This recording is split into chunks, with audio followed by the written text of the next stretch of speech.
Hi everybody, today we're going to talk about Mötley Crüe grooves. When talking Mötley Crüe, people tend to identify their music mainly with Vince Neil's trademark vocals and Mick Marcy's guitar work. Very little attention is given to their rhythm section, aside from Tommy Lee's stage antics and Nikki Sixx's controversial social media activity. However, as is often the case, there's more than meets the eye. In this video, we'll be examining 4 iconic Mötley Crüe rhythm patterns and exploring how they played a crucial role in shaping the music of one of the biggest rock bands of our time. Just like AC/DC, the rhythm section of Mötley Crüe can be summed up in 2 words: simple and effective. Both of these characteristics are attributed to the small number of elements they use. The kick drum focuses on straightforward patterns, while the bass typically sticks to root notes.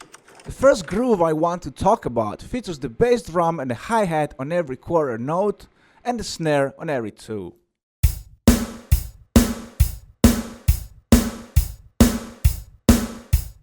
The bass line mainly plays 8th root notes.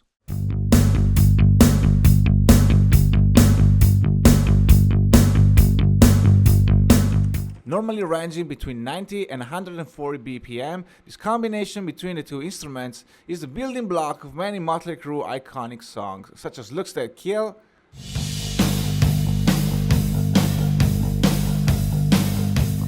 Girls, Girls, Girls,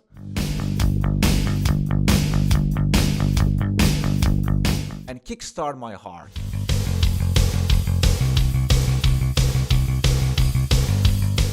This is the Mötley rhythm pattern. In my opinion, there are 2 main reasons why it works so well for them.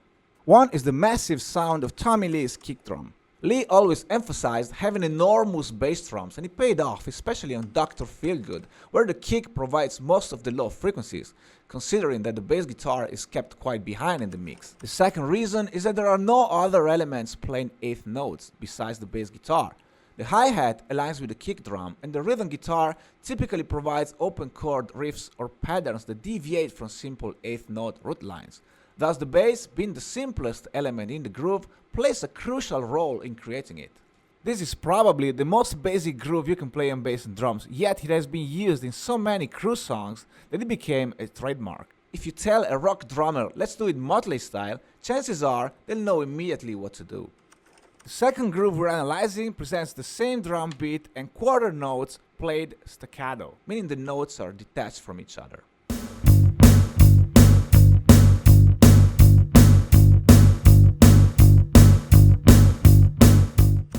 This combination empowers the bass drum even more, as the bass guitar now provides a shorter sound that complements the kick much better, creating a pumping feeling. This groove typically accompanies higher BPMs, ranging from 150 to 220, and can be heard in songs like Take Me to the Top, Live Wire, and All in the Name of.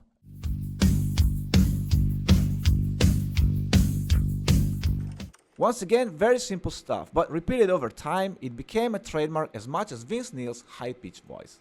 Groove number 3 is made of, once again, of a 4-on-the-floor drum pattern, but this time with a hi-hat playing 16th notes.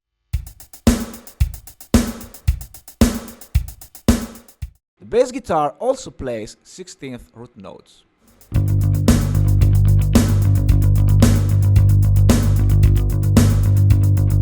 You probably already guessed, this is the main groove of Wild Side, Kneel down, ye sinners, thou streetwise religion, green. Primal Scream,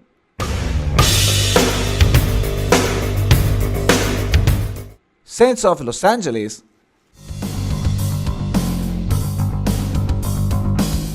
and many more. These are mid-tempo songs between 100 and 120 BPM. Interestingly, almost every song mentioned so far is a single, and I can't think of another band from the 80s rock scene using these patterns in such a consistent way. The last groove we're taking a look at is composed of the kick on the 1 and 3, the snare playing 8th notes with the flam on the 3rd and 7th note,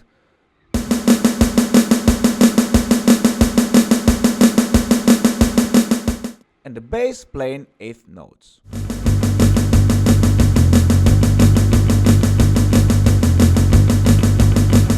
That can be root, like on Kickstart My Heart,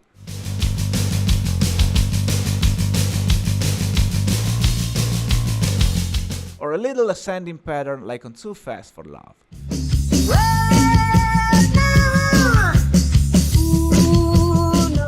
Mötley Crüe's rhythm section is often overlooked. While Tommy Lee is generally a respected drummer, Nicky Sixx is often considered a mediocre player. And though at the beginning he sure had limitations, these limitations were probably the reason that led the band to rely on a limited number of simple and solid grooves. Nicky's parts, while relatively easy to replicate, are reasonably well made on the records. And most importantly, they do contribute to the overall music output of the LA combo. Mötley's bass parts are no easier or more linear than those of other, way more respected rhythm sections like AC/DC, Judas Priest, or the Ramones. Cliff Williams, Ian Hill, and Didi Ramone's parts surely require way more dexterity. However, if you take the bass guitar out of any of these bands and replace it with an octaver, you get pretty much the same thing. Mötley Crüe, on the other hand, has the ability to create very effective grooves using simple bass and drums elements, which, like it or not, shape their sound. I hope you enjoyed this video. Thank you so much for watching. Please don't forget to subscribe, leave a comment, and follow me on Instagram for more.